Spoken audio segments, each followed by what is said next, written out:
rotation, but has expanded to recognize the nursing profession as a demonstration of the importance of providing patient care as an interprofessional team.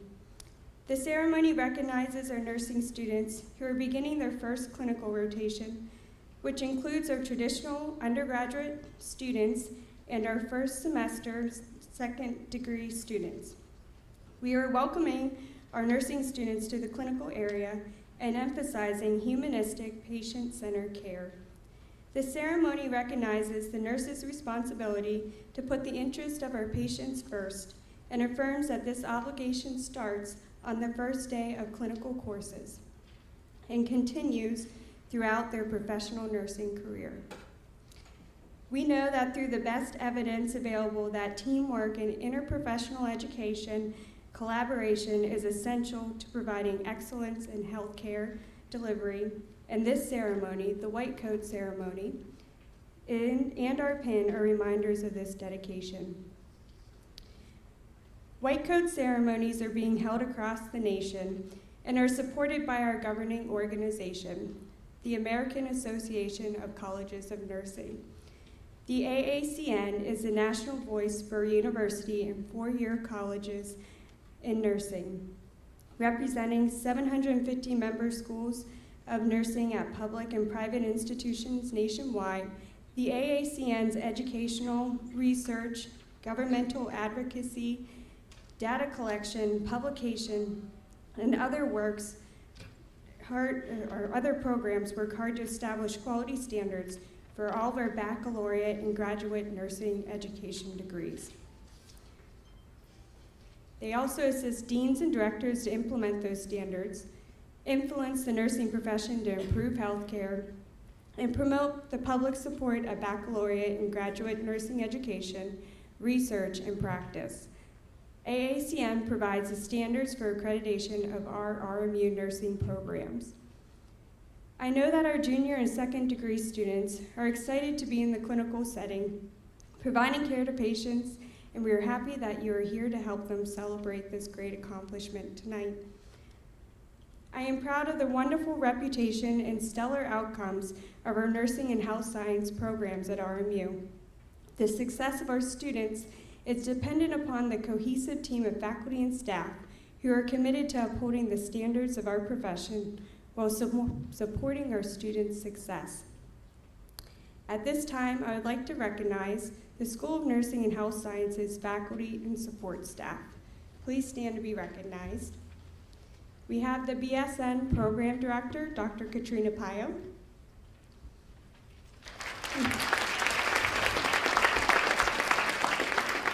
Nursing faculty member, Dr. Shamika Zaire.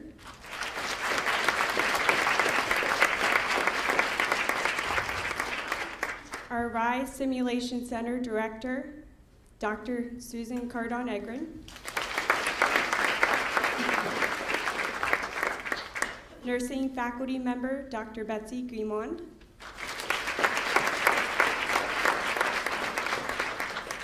And nursing faculty member, Dr. Tammy Samel.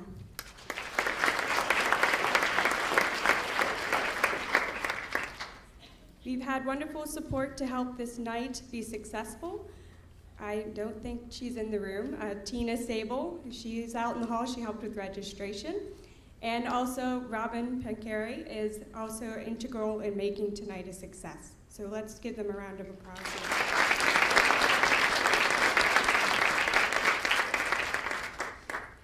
Our nursing students were asked to invite two special guests to the ceremony this evening. And although we had to limit it, we are certainly understanding that it takes a village to provide the support needed to be successful in our rigorous programs. Students, please stand and turn towards our guest, and let's give them a special round of applause to thank them tonight.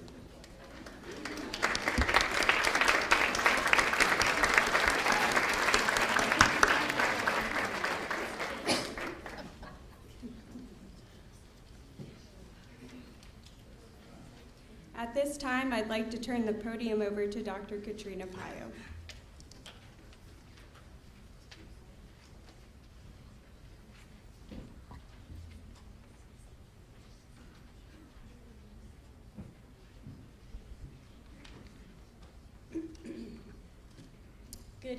evening, everybody. Sure. There, how's that? Better? Good evening, everyone. Thank you so much for coming out this evening. So nice to see you. It's a great energy that's in the air, so we're really happy to have everyone here tonight, and we want to keep those smiles going on throughout the rest of the program, not just for tonight. So, you know, when times get tough, when you're thinking, oh, I don't know if I can do this. I don't know, should I continue to do this? Yes, you should. You should. And I think you need to remember this night and the excitement that you're having right now, because it kind of brings it back and just reminds you of why you were here in the first place. So congratulations on this big event. It's an exciting time. Enjoy it. Secondly, I just wanted to make sure I don't forget to mention this. Parents, family, friends, significant others, everyone. This is your night too, so please be sure to remember to move around, whatever you need to do to get that picture. You're welcomed to do that. So we will have the students coming in from this side and coming to the front whenever they receive their coats. So just know that you're allowed to move around and do whatever you need to do to get that special shot. Thank you, Jesse, for the wonderful welcome. Thank you again to our faculty and staff and invited guests for being here. I would like to share another bit of exciting news, good news about our program. It's hot off the presses. We received this information yesterday, and I'd like to share for our 2017 and 2018 Nclex pass rate for first-time Nclex test takers is a 95.06%. So I'm really excited for that.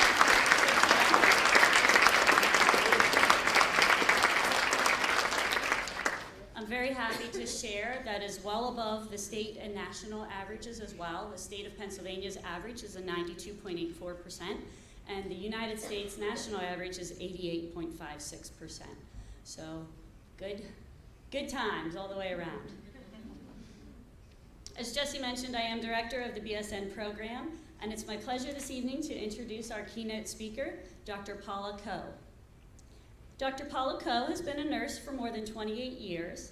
Her clinical background has been in intensive care settings, emergency trauma, and transplant nursing. Paula moved to Pittsburgh in May of 2017 to assume a new role as the Vice President of Nursing Education and Professional Practice for Allegheny Health Network, where she is responsible for aligning nursing practice across 7 hospitals within the network. Prior to that, Paula spent 8 years working for WellSpan Health as both System Director of Nursing Practice and Development and the Director of Nursing Excellence and Innovation at WellSpan Health York Hospital.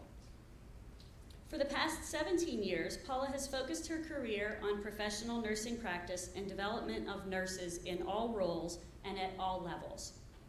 Active in many professional organizations, she is the past president of the International Transplant Nurses Society and was awarded lifetime membership following her tenure as president. Paula is the current president for the Pennsylvania Organization of Nurse Leaders. She is a member of the American Organization of Nurse Executives, Association of Critical Care Nurses, Sigma Theta Tau International Nursing Honor Society, and the American Nurses Association. She received her Bachelor's of Science in Nursing degree from the University of Pittsburgh, her Master of Science degree from the University of Phoenix, and Doctorate of Nursing Practice from York College. Paula is a frequent presenter on the topic of professional practice, relationship-based care, and leadership development, and we are extremely pleased to have her welcome us tonight. I would like to welcome Dr. Paula Ko to the podium to offer her remarks.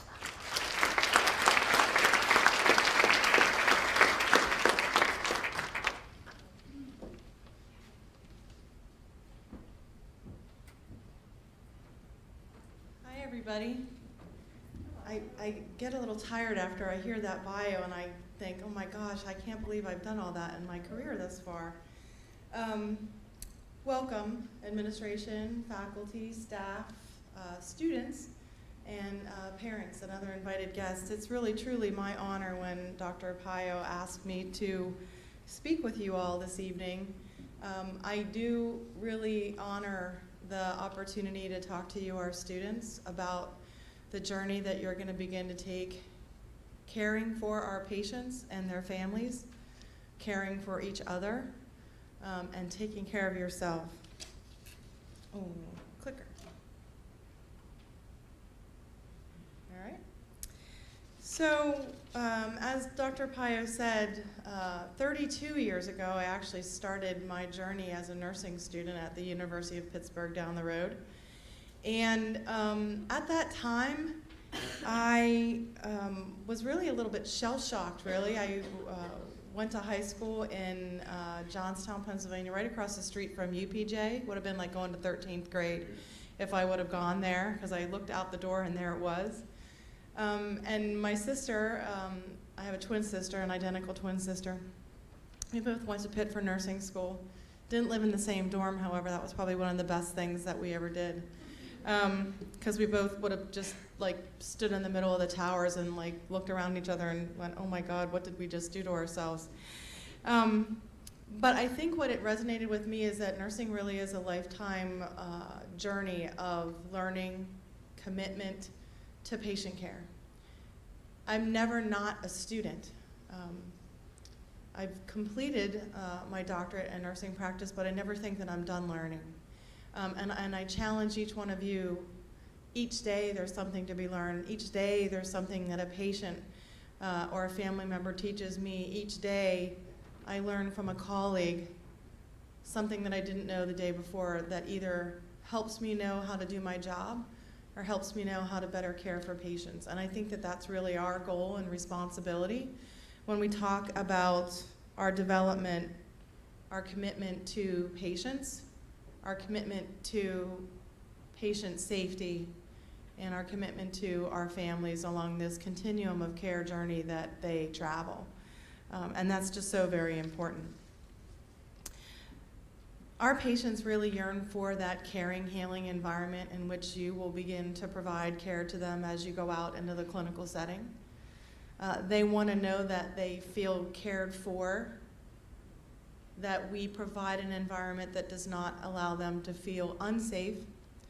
And we do that by really simple things, such as sitting at their bedside and getting at eye level with them and having a conversation. It's amazing, most of the time when you go into the clinical setting, you'll find yourself looking down at the patient, either taking an assessment or taking a history. I'd ask each one of you when you first go in to meet your patients, if there's a chair nearby, to pull it up next to the bedside and take the opportunity to engage and build that relationship with your patient. It's really simple to do, because when you get at eye level, you begin that relationship. Even just that simple thing allows you to build trust. They'll tell you things that perhaps they wouldn't have told you if you're looking down at them, because they're going to sense that you care about them, with them, for them by just that simple thing. Identify and think about what you need to do to be able to provide safe patient care. I always tell students and I tell others that the right thing to do is if we always keep the patient at the center of any decision that we have to make. There'll be hard decisions that you have to make. There'll be hard things that you're going to have to go through with colleagues, relationships with other students, relationships with other nurses that are on the clinical unit. But I can guarantee you that if you put the patient at the center of the decision, it's going to make the right thing easy to do. Always have the patient at the center. We make it about ourselves, we make it about someone else. It's easy to do, but I can guarantee you that you might not necessarily make the best decision for the patient. And that's really what we're there to do. That's why in our profession has been the one that's most trusted and respected for many years going now. I think we're up to like the 13th or 14th year of being the most honored and respected profession. Why do you think that is? You hold a lot of opportunity in your hand to be one of those people as you continue on in your journey. And I think that that's so very important. I think our patients really want us to see them as a person, and we experience the essence of care in the moment when we interact and become a connection with another person. And when you are providing care to patients, you do just that. Don't ever underestimate the backstory that your patient may be bringing with them. If you're in the acute care environment in the hospital, I can guarantee you they really don't want to be there. They're probably there because they're really sick. And most patients are admitted to the hospital because they need nursing care. They're unable to be managed at home with a home health nurse that comes every couple days, or they're unable to be managed by their patient and family, and they're unable to be managed by the physician in the office. So when a patient is admitted to the hospital, it's because they require 24/7 nursing care, and that's what you'll provide to the patient. So sit down at that eye level and see them as a person. There's many times that you might not know what happened before they got there. Maybe they're dealing with the loss of a family member, but they are sick themselves. So patients and even colleagues come to work with backstories that might impact your relationship with them. So I just ask you to pause and take a moment and see each patient and see each person as a person, because I think that will help you build relationships with them. It will help you build a trusting, caring relationship that is measurable in our hospitals by our patient experience. There's several outcomes that nursing is really responsible for in the hospital acute care environment, and even in an outpatient environment for those of you that want to work in an ambulatory or outpatient setting. And one of those is how our patients perceive our care. In nursing specifically, we have 3 metrics that will be measured on. The nursing communication composite is what it's called. But the 3 measures really speak to, does the nurse listen carefully? Does the nurse provide care with courtesy and respect? And does the nurse provide a trusting relationship with the patient? Those are 3 questions that they're answered in their patient engagement survey, or Press Ganey or NRC Picker or whatever organization you're at. We actually get measured on those. It actually talks about the nurse. It's not about the physician. They get their own questions. But it's about the nurse, and we know that when patients are answering them or their family members are answering for them, that they're speaking about the care that we provide. So the outcomes that you will impact as students are great. From a patient experience impact, or those clinical outcomes that are so also very important. But I'd really be remiss if I didn't actually talk to you about another relationship that I think is really, really important, and that is really taking care of yourself. How many of you each day take 30 minutes to do something just for yourself? Anybody? There's usually not many hands that are raised in the audience because we usually don't take the time to truly do something for ourselves. And for those of you that do, I applaud you. I'm not that poster child. I'm the person that gets up here to tell you to do it, but I'm a very, very poor example of it in my personal life. But if you don't take care of yourself, you won't have enough to give back to the patient. And you won't have enough to give back to each other as colleagues. So that picture of the sponge that's sort of, letting water drip through it is really my analogy that when you are so full yourself, you can't take anything else in, and therefore you can't give out. So you have to squeeze that sponge a little bit, and that's taking care of yourself, so that you have the ability to give back, care for, provide empathy to, provide advocacy to a patient, a family member, or a colleague. It's really, really important, but a relationship in nursing that I think is really, really important, but something that we don't focus on very much. In care delivery, there's those 3 relationships, and taking care of yourself, I think, is the one that's most important for patient care, but then also for families. And then to have a healthy relationship, we all work in as a team. When you're in school, you're going to work in teams, you're going to do presentations as a team. You're going to work as a team when you get to the clinical area. You're going to practice with another nurse, you're going to be with your instructor, you're going to be with other students. And part of that also is about healthy relationships, building trust with each other, having respect for each other.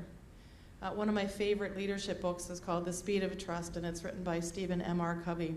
And it talks about how quickly you lose trust, and how long it is for trust to be earned. That relationship between trust and respect helps you to be able to know that you can rely on a colleague on the nursing unit. It helps you know that you can rely on each other. And it's just one of the constant visible support mechanisms that you'll have, and one of the greatest opportunities that we have in nursing to have those relationships with each other as colleagues.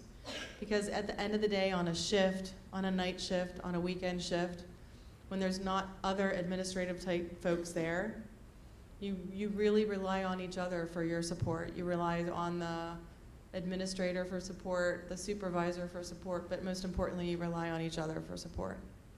So that relationship with each other as a colleague is so very important. And I think also in this relationship is the opportunity that we have to give each other feedback about our practice. And giving peer feedback as a student, giving peer feedback as a nurse when you graduate and you're practicing nurses, is not about me as a person. Our profession of nursing is really female dominated, although there's several males on this side of the room, so I think that that's really great. But with that comes the opportunity for us when we give folks feedback is for people to take it personally. I'm gonna ask you not to take it personally. I'm gonna ask you to think about the feedback that someone's giving you about your practice of nursing and say, thank you very much, I really appreciate that feedback. One of the things that I tell my staff at the end of every meeting with them is there anything else I could be doing for you that I'm not doing? Is there anything else that you need to tell me that I need to hear to be able to help you do your job? Because I think in asking the question, it gives the open invitation that I'm willing to receive feedback. Because I'm not perfect. None of us are. And I think that recognizing that and knowing that we each have the opportunity to learn every day and grow every day helps to build those healthy relationships with each other. So I challenge you all to think about that when you are being asked to give feedback about each other in the clinical setting, as we ask nurses now to give feedback about each other, because it's one of the essence of nursing excellence and our journey to achieve magnet designation, is to truly have constructive peer feedback. So I know all of you probably have the opportunity to do that, and I'd ask you to consider that it's about the practice that you're doing, not about you as a person. As a student, you're really embarking on this next phase in your clinical journey. It's stressful, and that's why I think, and I focus on a little bit about taking care of yourself.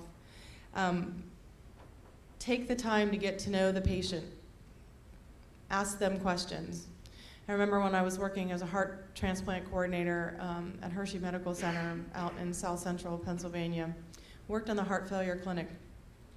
And we saw a patient and his wife. They were both heart failure cardiac patients of one of our transplant cardiologists. One of them were being worked up for transplant. And every other month, Jim would be admitted to the hospital. And it was like, what's going on with Jim? Every other month he's coming into the hospital. We don't really know what's going on with him. So on rounds in the morning, I went and had my coffee, and I went in and I thought, I need to go in and talk to Jim and figure out what's going on. So I sat down at the bedside, and I said, Jim, tell me a little bit about, how are you feeling? Tell me what you ate yesterday. Because if you ask a heart failure patient if they're eating a low sodium diet, they're going to tell you yes. So you need to ask them what they ate yesterday, and then they can't think of is that high sodium or not, so they then just end up telling you what they ate yesterday, and then you have the opportunity to educate them. Pearl of wisdom for you when you're having a conversation with your patient. So in that story, I got to talking to Jim, and we had a relationship for a long time, but what I came to find out as we continued to talk, as we talked about medications and how he was taking them, he finally looked at me and he said, Paula, I'm not being honest with you. I said, what do you mean, Jim? He said, well, I haven't really been taking my medication as prescribed this month. I'm like, really, what do you mean? What are you not taking? He said, well, we only have so much money for our prescriptions, and so this month I'm not really taking all of my diuretic medicine. We can't afford that, so Betty is taking the full dose this month, and I'm not taking what I should be taking. So why do you think we saw Jim every other month and he was admitted for an exacerbation of his heart failure? because he wasn't taking his medications as prescribed. But until I sat down and had that eye-level conversation, and we talked about food, and we talked about other things, we developed a relationship, and in that moment he told me that he wasn't taking his medicine because he couldn't financially afford them. So then we got the financial counselor and the pharmacy in there. We filled out paperwork, and we got him to be on an indigent program, and so that both he and his wife were able to take their medications. We didn't see Jim for 9 months after that. So that's the power of a conversation at the bedside with your patient that I would encourage you all to have. Because it helped Jim be healthy, it helped his wife be healthy, and it helped us to be able to have that trusting relationship. He went on to live many years, went on to have a heart transplant, and I'm not sure if he's still living today. I'd like to hope that he is. But it was just that conversation. It was outcomes driven, talked about medications, side effect of medications, are they taking them? All those things that you'll be doing in your clinical rotation and thinking about with your patient. Our patients and family reality is that they see many folks in the course of the day, and I'd like to challenge that you're one of the most important people in their day when you're a student. Because just as you're learning, so are they, and you're helping to impart knowledge and wisdom to them. You might not think that you are, but you absolutely are. So I'd like to say, is sort of like what Katrina said in the beginning, is that some days will be hard. You're going to be learning a lot of things, pulling a lot of things together. There are going to be days when you have rough days on the clinical unit. There are opportunities that we have to create great relationships with our current nursing staff, with students, and current nursing staff with each other. My hope is that you have great relationships with those nurses, but we know that in our profession we eat our young, so to speak. It's one of my biggest pet peeves in our profession. You'd think 32 years ago that when I started, and one of my instructors actually had that conversation with our group, like, you're going to go out in the clinical unit and you might not necessarily be received well. That's not the case all the time, but there are times when that's going to happen. I'm hoping that we will do all we can with focusing on relationships and focusing on each other, that we talk to each other about our practice and give meaningful information, and that we will eradicate that in our profession. It's one of our greatest challenges, and I know that we will be successful in it, because if we continue to talk about it and create opportunities for folks to have healthy relationships, we won't have that anymore. So that's why it's just so very important. You'll be successful. Take a deep breath. Take each day as a new day. And if you really focus on the patient, it will make the right thing easy to do. Thank you so much.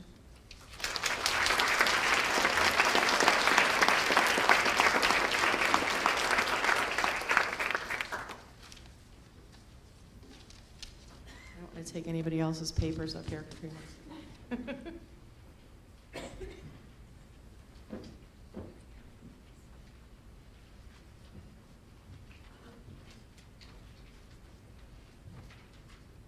Thank you very much, Paula, for those inspiring remarks and helpful tips.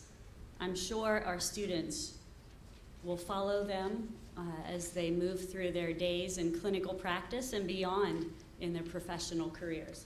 Thank you. At this time, I would like to introduce our alumnus speaker, Dr. David Simmons. Dave is a 2017 graduate of the RMU Second Degree Nursing Program. He has a diverse background. I'm sorry. First, I want to describe David a little bit. He portrays the definition of dedication. He's completed his first degree and then has returned to school to complete a second degree in nursing, while he was also working full-time and providing for his family. Dave, as I said, is a 2017 graduate of our RMU Second Degree Nursing Program, but he has a diverse background of experiences in healthcare. He also is a graduate of Texas Chiropractic College and practices as a chiropractic physician currently, as well as a registered nurse. Dave's currently employed as a registered nurse in the Cardiothoracic Intensive Care Unit at Allegheny Health Network's West Penn Hospital. Please welcome Dave Simmons.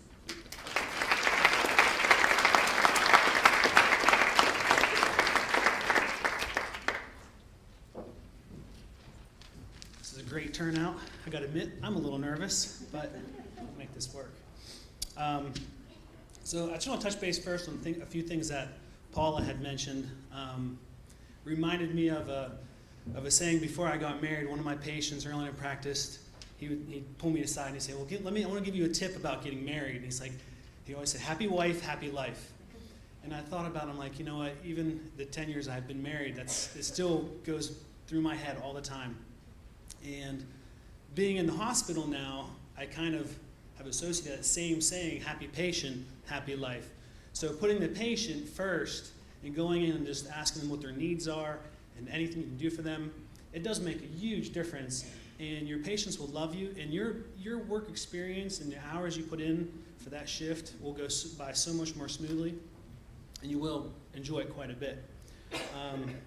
But other than that, you know, besides this time in your career where you get to step into patient care, you know, the Nclex is kind of like the best part, but this is like the second best part, because then you start to apply everything you've kind of worked at so hard. Attending classes, studying long hours, cramming for finals. You know, now you get to apply your working knowledge to real life situations and being with patients, which is great. So today, I thought about it for like a couple weeks as to what I would want to share with all of you to help you in your next few months and into the next beginning stages of your career as a registered nurse. And the few things I wanted to bring up were the most challenging aspects of care that I have had and the most rewarding parts. And so we'll start out with the most rewarding parts. And one of them is when you single-handedly get to do something for your patients that makes a difference. And so when I worked in the cardiothoracic unit back over the summer, I was only about a week off orientation, and the patient that I had coded. And I was sitting at the bedside, and to paint like a better picture of this situation, I'm changing IVs, I'm giving the patient new medications, and he just looks at me, he's like, I don't feel so well. And then he just passes out, completely just passes out. And his heart stopped completely. And at that point, my adrenaline kicked in, and I started chest compressions. And usually the rate for chest compressions is like 110. I think I did 300 in about a minute. I was, after 1 minute, he came back to life. He responded to just that. Before the code team even arrived, he was awake and like, what are you doing on me? You're pushing on me. That hurts. Like, stop. So I stopped, and he went back to his baseline and was back with it again. And he'd asked, like, what happened? I'm like, well, your heart stopped. And I started compressions. And that alone made a huge difference, that everything I trained for, everything I prepared for, going through school, going through CPR class, I mean, even while I was doing CPR, the thing I could hear in the back of my mind was Dr. Sarasnik and, chest compressions, go, go, go, real high intensity. And so even to this day, the patient's wife works for West Penn and the Allegheny Health Network system. And I see her periodically. And every time I see her, she comes by and just says how amazing it's been that her husband is still alive, because she was there that night. And just knowing that he was okay is just one of those things that's why we get into this profession, because we want to make a difference. So I hope you guys have something similar like that to help you, help drive you to do the best thing. And so leading up to this, the reason why I got into that was mainly because the skills that I practiced, the things that I learned in school, that's what helped me have such a dramatic response and do the right thing. So preparation is one of the key things, and that's where you guys will, everything, all the classes, the new classes you'll get into, it can be hard, it can be long hours, but know that at some point in the future, I'm sure you'll have an opportunity to make a difference in one person's life. So, on the other hand, there are some tough situations too. And the toughest situations I've faced so far have been more behavioral, psychosocial, and interacting with patients in the clinic can be difficult at times. A lot of patients come from all kind of different backgrounds. They have diverse demographics, and it can be easy to judge patients and let your emotions negatively impact your treatment. Your feelings and emotions of frustration can test your level of patience over the course of 12 hours. So the biggest thing the challenging moments in our career have the power to also be the most rewarding. It is in those moments, those challenging moments, that we grow, not only as a nurse, but as a person. Our character is strengthened, our skills sharpened, and our experience is widened. And if we allow it, the discomfort and trials can help us to improve and make us more well-rounded healthcare professionals who can change our profession, change the world, change a patient's life. So I challenge all of you to ask yourself, how will you let the hard times make you better? To improve, to be the kind of nurse you want to be to your patients, to encourage growth, and last, how will you prepare yourself to be ready for the unexpected? And then to end with one more thing is, one of the things that helped me to kind of give you an idea of my preparation, my dedication, is while I was going through school, I knew what specialty I wanted to get into. I wanted to be in an ICU where there was critical patients and things to think about more in depth, sicker patients. And I asked Dr. Paula for one of her textbooks, and she gave me a book on critical care. And I read through that book, and I fell in love with it. And there's just a whole different ballgame and in-depth aspects of patient treatment, almost to a provider level. And so I gave it back to her, and then I rented another one on Amazon, and I read through that one, and now I bought my own, and I have one at the house. And even to this day, that's every weekend I flip through it, and I read the same section. I read the ACLS training guide probably 10 times just to refresh, because every time I read it, I pick something else up that might be something I missed from before. And going through that code situation really made me think even more in depth, like I want to make sure I'm ready for anything and everything. And so I hope you guys do the same throughout your clinical settings and look at every situation as a learning experience. So congratulations on the white coat, and I hope to see you guys in West Penn's ICU. Thank you.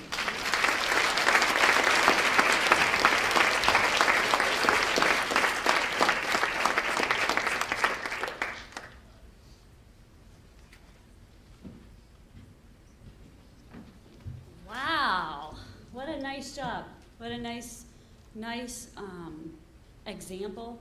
What a great role model you've provided for these students, Dave. Thanks so much.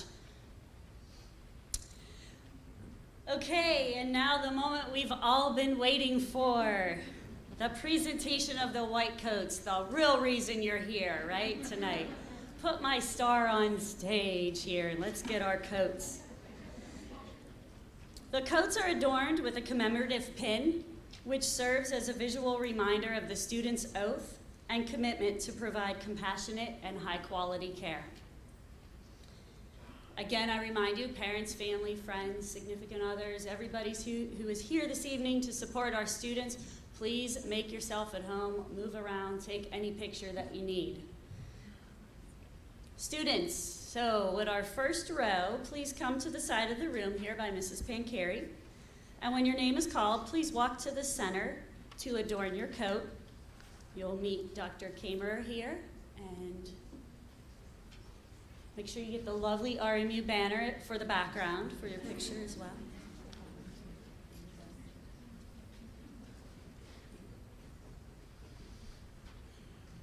Okay, here we go. Amber, is your family ready? Amber Antle.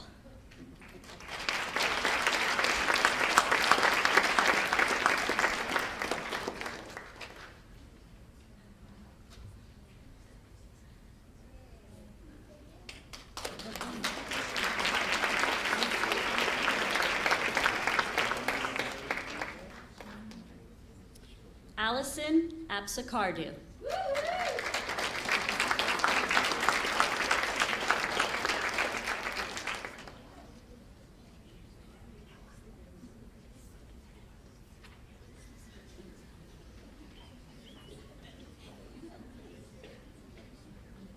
Noah Ashley.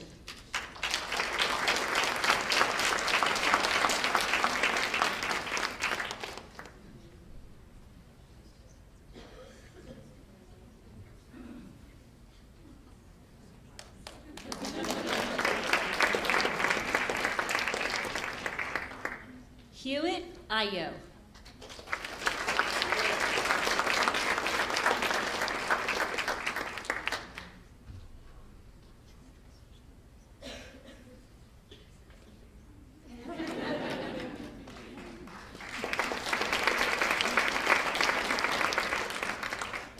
Emily Baird.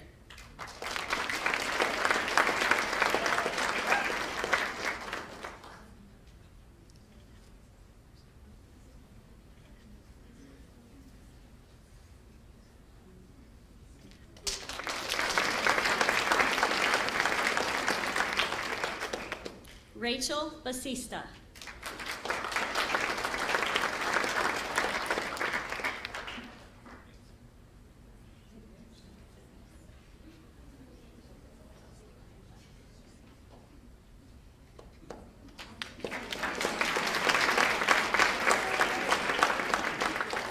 Jessica Beatty.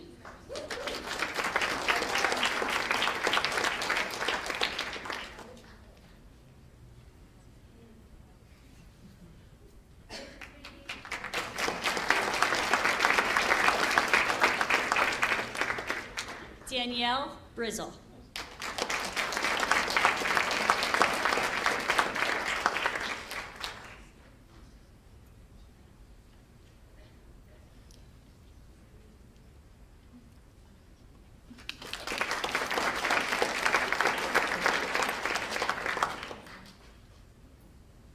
Rebecca Brown.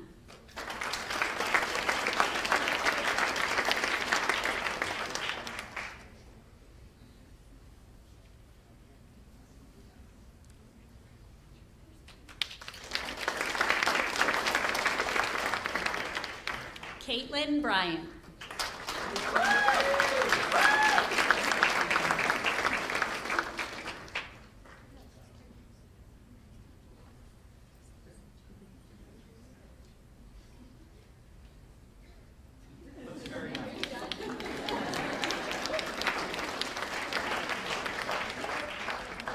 Emily Baranik.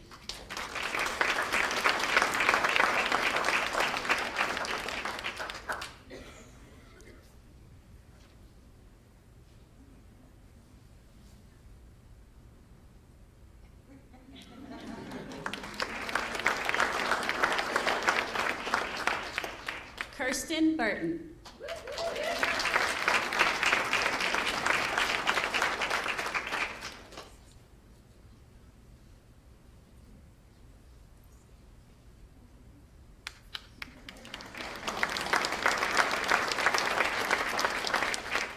Chelsea Sarah.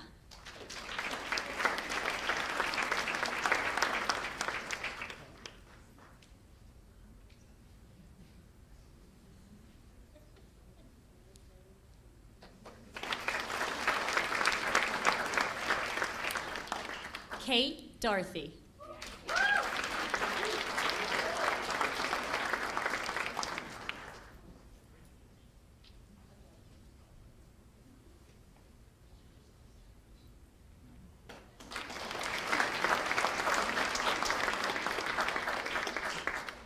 Damian DeCaria.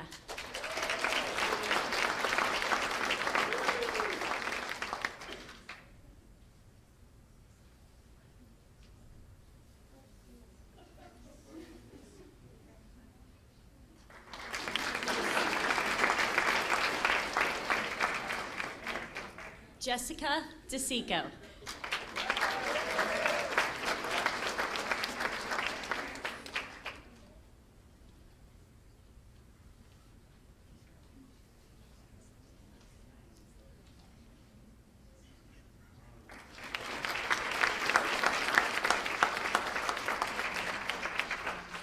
Alyssa Dixon.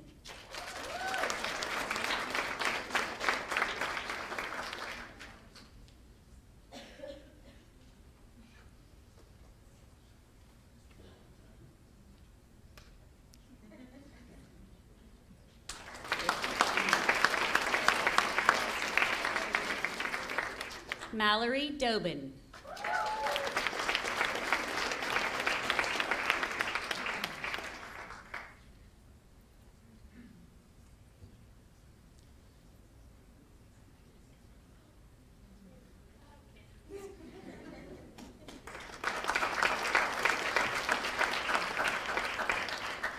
Haven Dawsdor.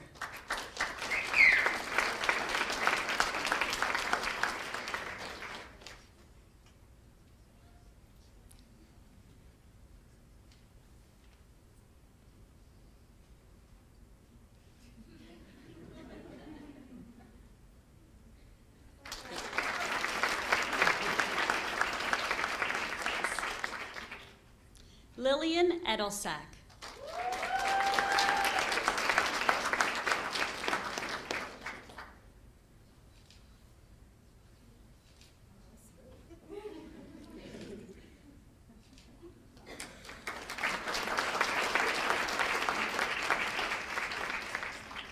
Chelsea Elias.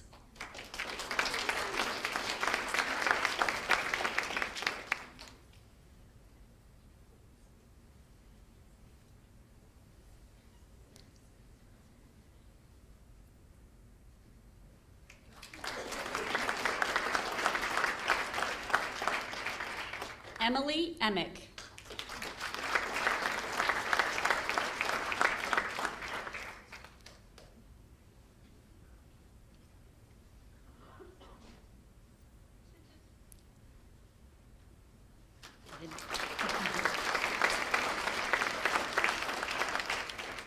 Alice Evans.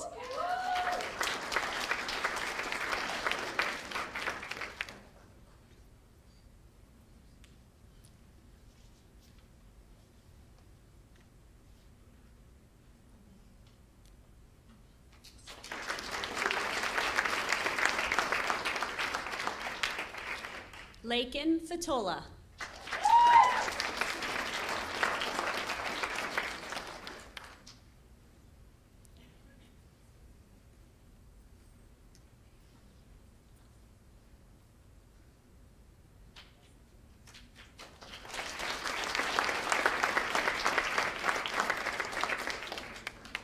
Tessa Fogel.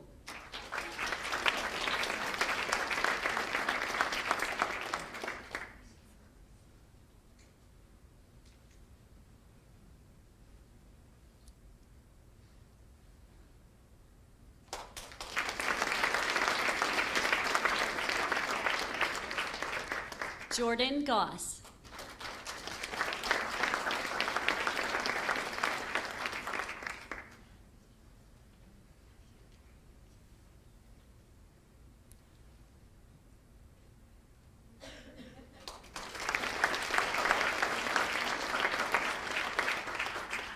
Emily Hauser.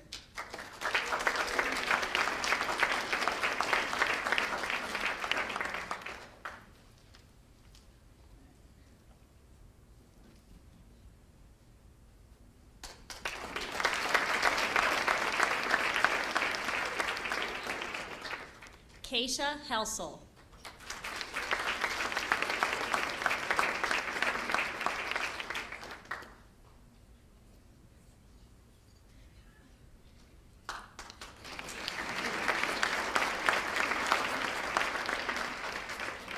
Mackenzie James.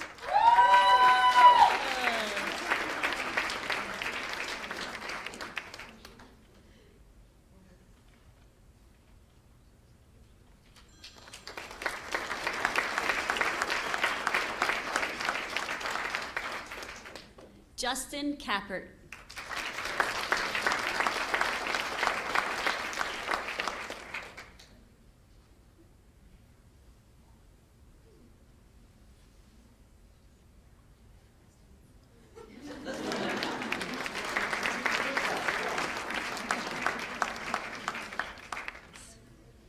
Alexandria Kerr.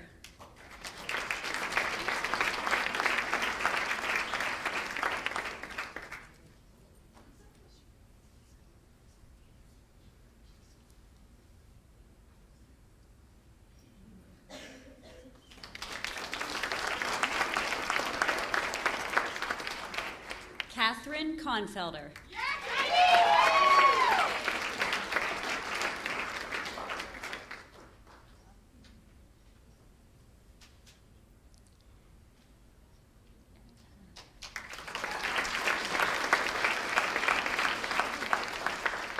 Allison Kowal.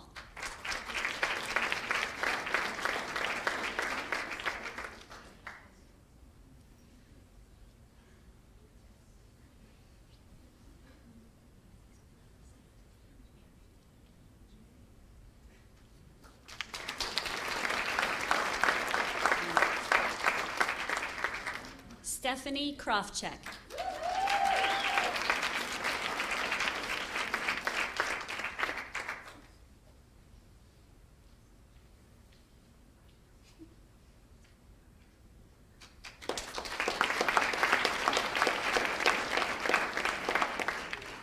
Tori Livesey.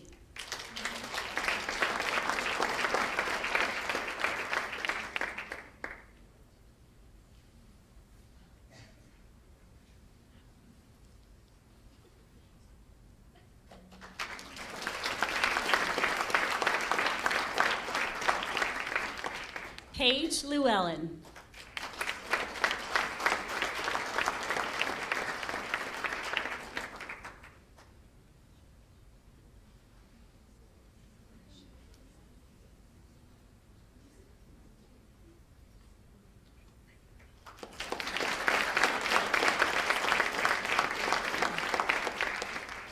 Jocelyn Lyden.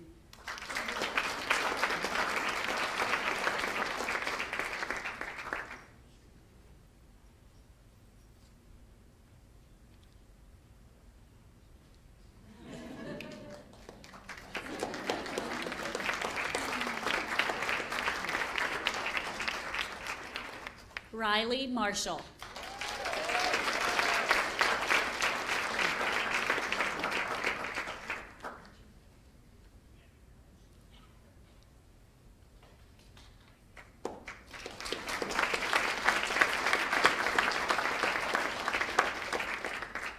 Abigail McBain.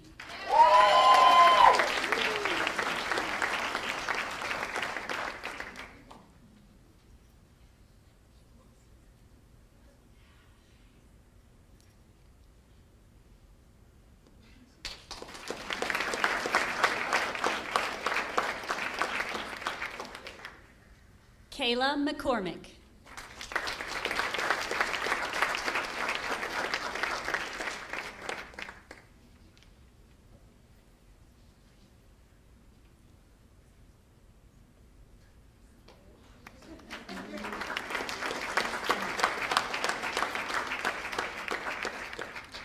Taylor McMahon.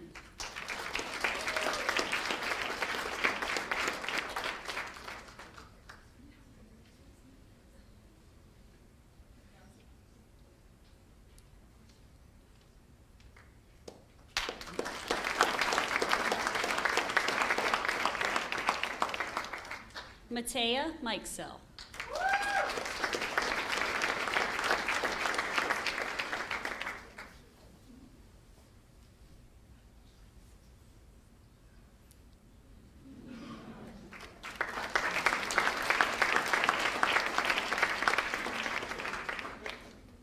Jacob Miller.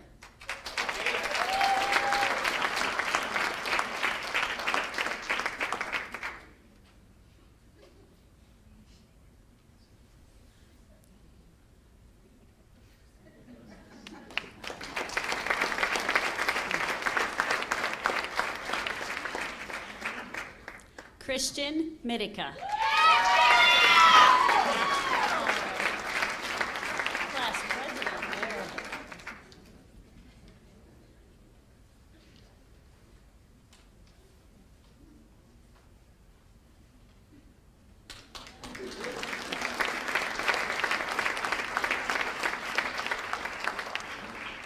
Shay Mooney.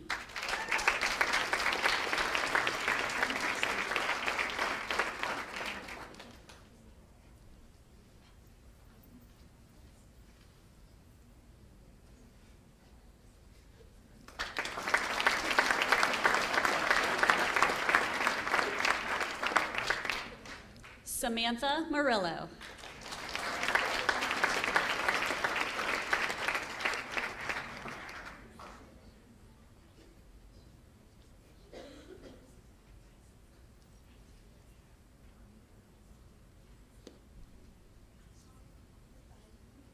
That's good.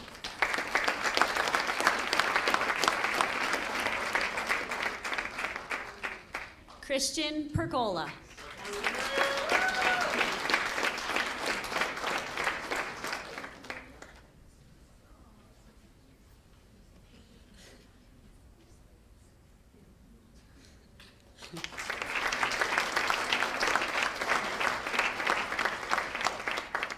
Eva Marie Pope.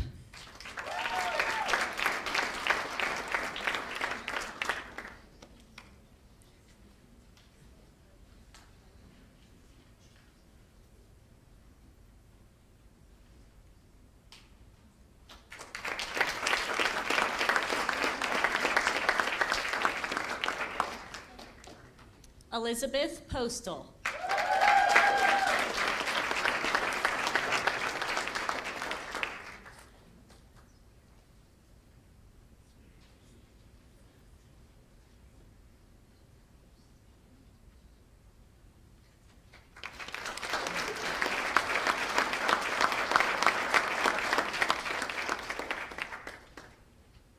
Braden Prisby.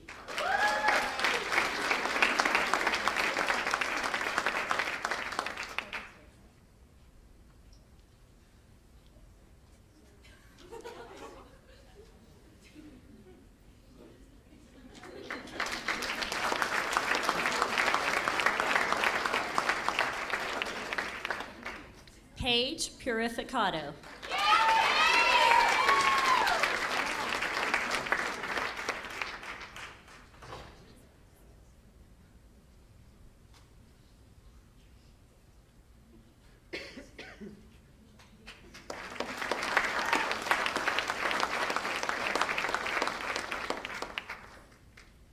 Carolyn Radner.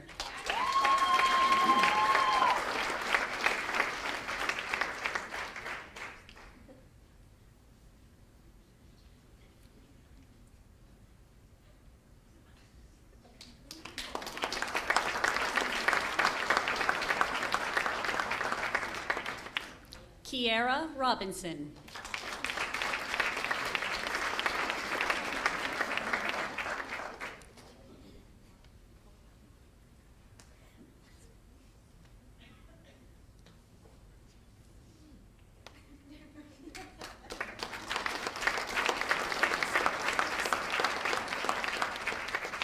Elena Rosenbush.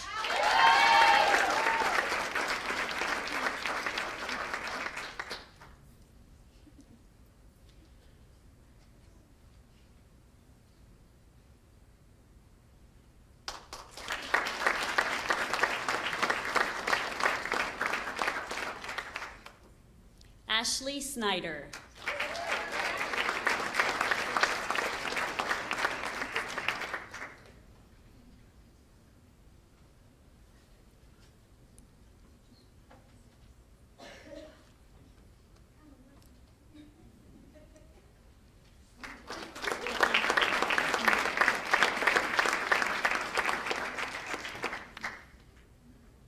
Jessica Steffi.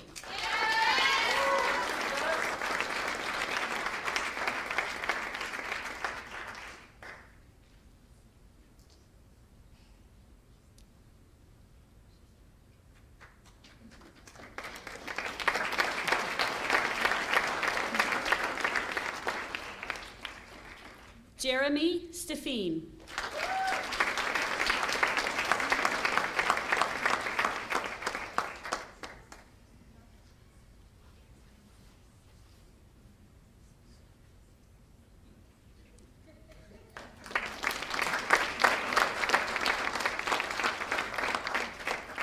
Alicia Schweitzer.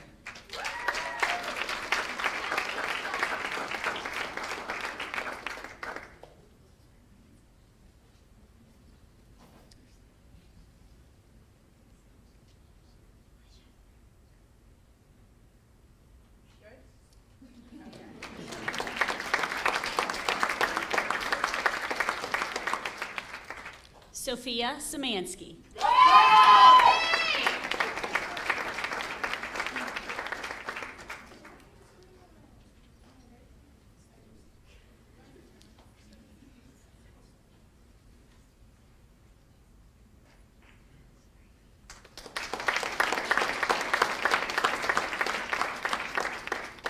Alexis Venturini.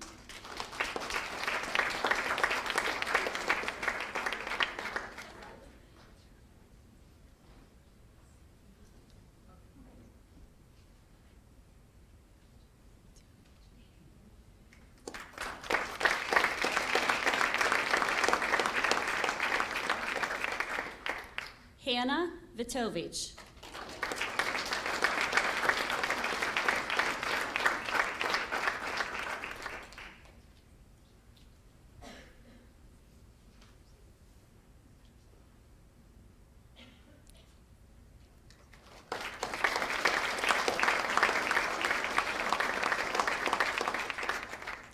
David Wilson.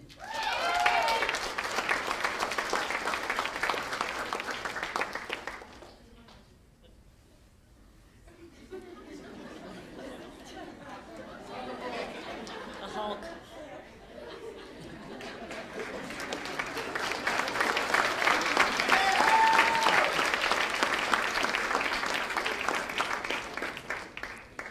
Alexis Wood.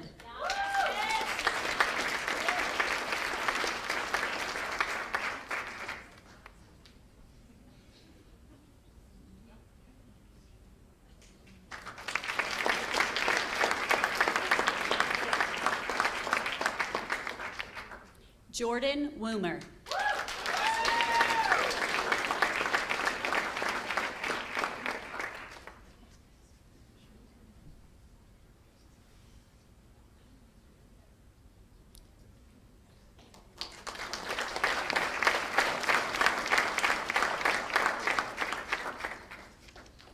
Casey Wright.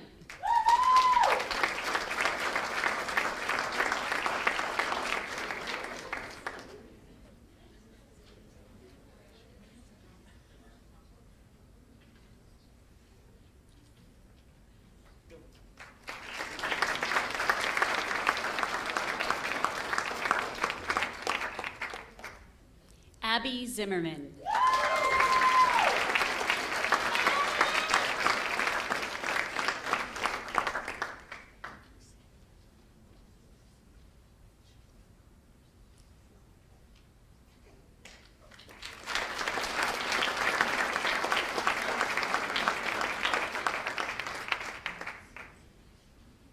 Wow, wasn't that fun? Don't those jackets feel good? Yeah, congrats.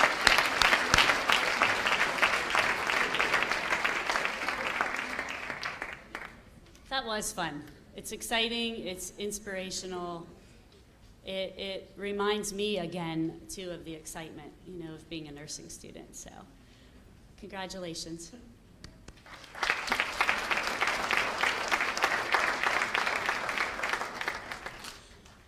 It's time to recite the nursing oath. The oath is listed in your program if you would like to follow along. I would like to ask Mitchell Mosaico, please, the current president of our RMU's chapter of the Student Nurses Association of Pennsylvania, to please come to the podium so you can lead the students in the oath, please.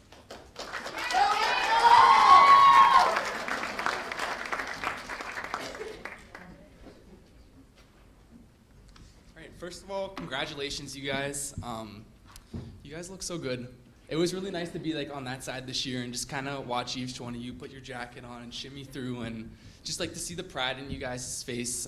I know just sharing SCAPE with all of you guys and study sessions, seeing some of you there until 2 a.m., 4 a.m., maybe 6 a.m., I don't know. But you guys, I hope you guys, there's a lot of people that are very proud of you in this room, and I hope that you're proud of yourself, because it took a lot to get here. And you don't need me to tell you, that nursing school is very hard. So just know it was all the PEs, all the tests that you passed to get to this moment, so be proud of yourself. So if you guys like to join me in reciting the oath, please stand.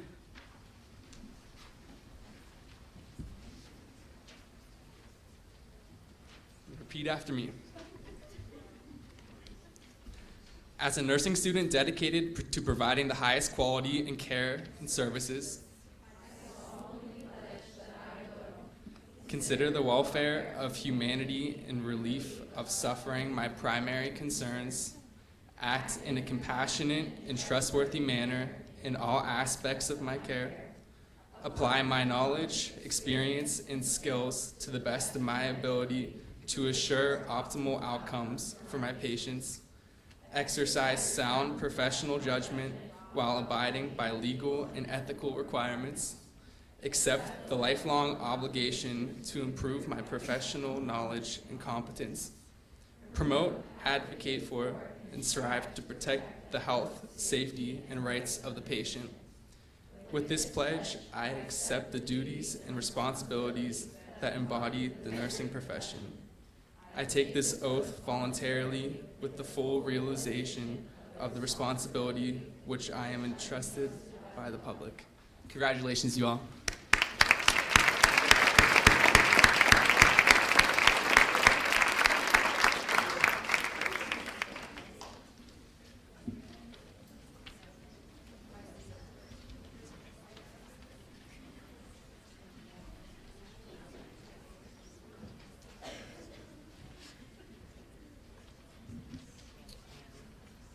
Very nice. It was a very nice ceremony. I had fun. I hope you did as well. Now, at the end of the ceremony, though, we will ask at the conclusion if the students could please remain at your seats for a few minutes because we would like to get a group picture. And then after that, you're free to do whatever you wish and get any sort of pictures that you want.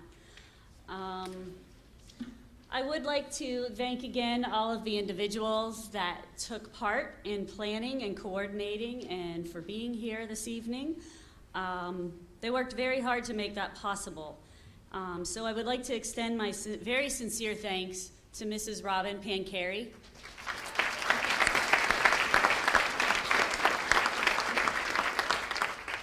and Tina Sable also.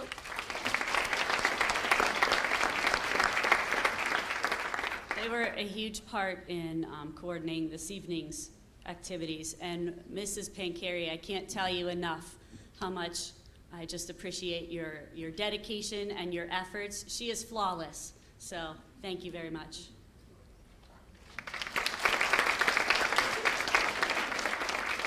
Thank you also to the Facilities Management Group for setting up the room and welcoming us here this evening, for catering, for the beverages and sweets. And again, thank you to the RMU Academic Media Center for live streaming this ceremony event this evening. Thank you, Dr. Jesse Kiemerer. Thank you, Dr. Paula Ko and David Simmons. Mitchell, without you, it wouldn't have been such a phenomenal event. I thank you for your words and your inspiration. And thank you to our faculty and administration and staff as well for supporting this wonderful body of students. We could not do it without all of the individuals in the room. Thank you again for the family and friends who are here to support you.